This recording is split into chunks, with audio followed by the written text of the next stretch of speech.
Guys, I'm going to do a video on probably the best part of Lords Mobile when you get strong enough. Attacking people!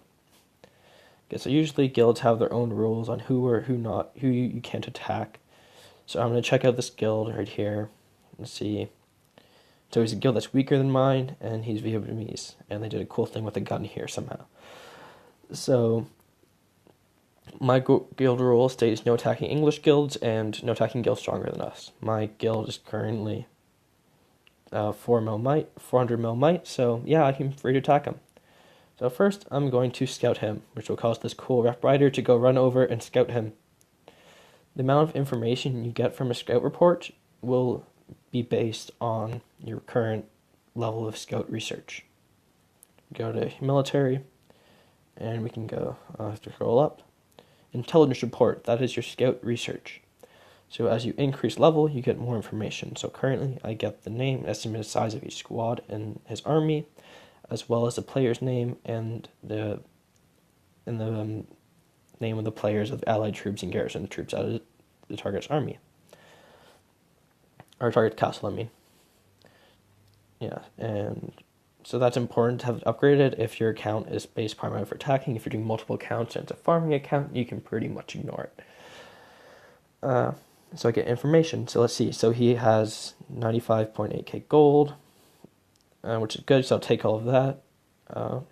These resources I won't get probably because they're probably underneath his vault level.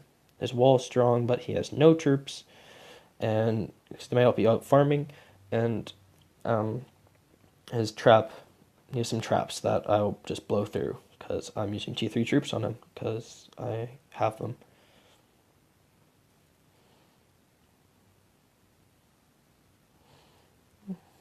Let's see.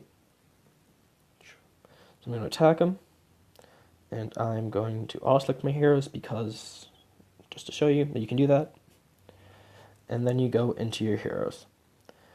Okay, so I always use Prima Donna for my attacks because she gives a siege boost. As you can see there, those things going away. Let's take everything away so you can see. Okay, so I always use Prima Donna because she gives a siege boost, and she is a nice one. Then, usually, because I bought a bunch of my heroes, there are some heroes with some really good boosts for overall. So, as you can see, Vengeful Centaur gives a 1.5 defense boost, army defense boost, so all of my troops get that defense boost.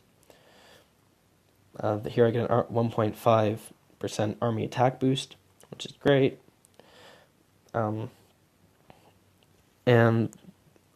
army HP, sorry, and then the mermaid gives me an extra 1% to each of those. So these two, the army defense and army max HP, will affect all your types of troops. And then, oh shoot, I didn't realize I was doing this. Okay. Apparently I'm going to go over something else I didn't intend to go over with you just yet. The shelter. The shelter will protect troops under a certain number, as well as your leader in case you get attacked while you're offline.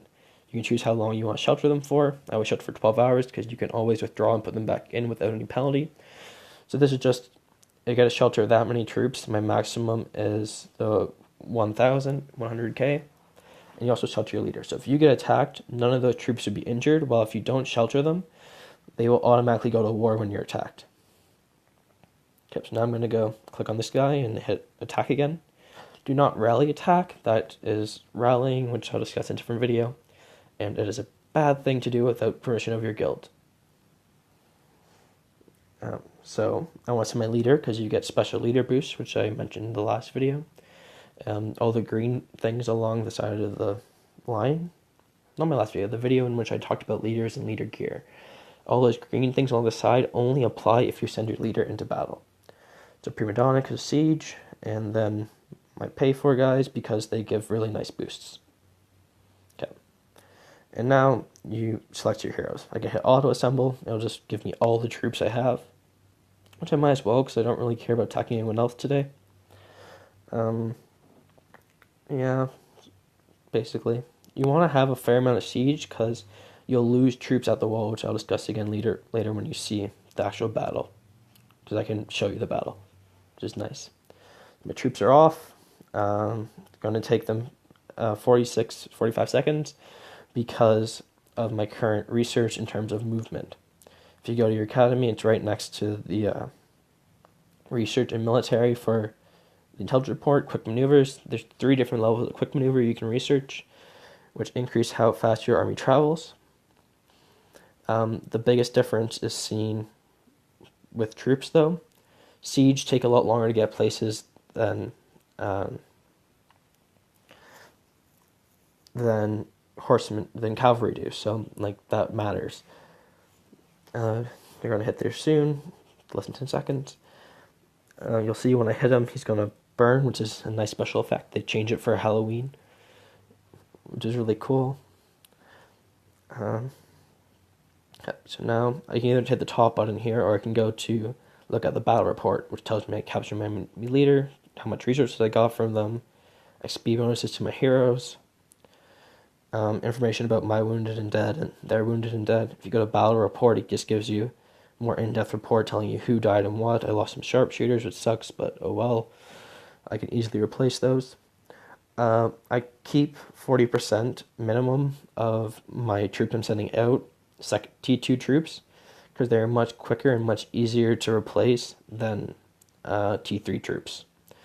If I'm attacking someone who had all T3 troops, I would send actually all of my T3 troops to fight them, because the T2 troops get slaughtered, because the different tier levels doubles the strength of your troops as you go up a tier level. So,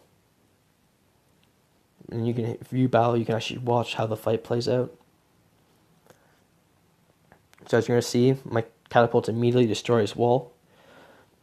So I don't have to worry about any damage from, or I have to worry very little about the damage from the wall. But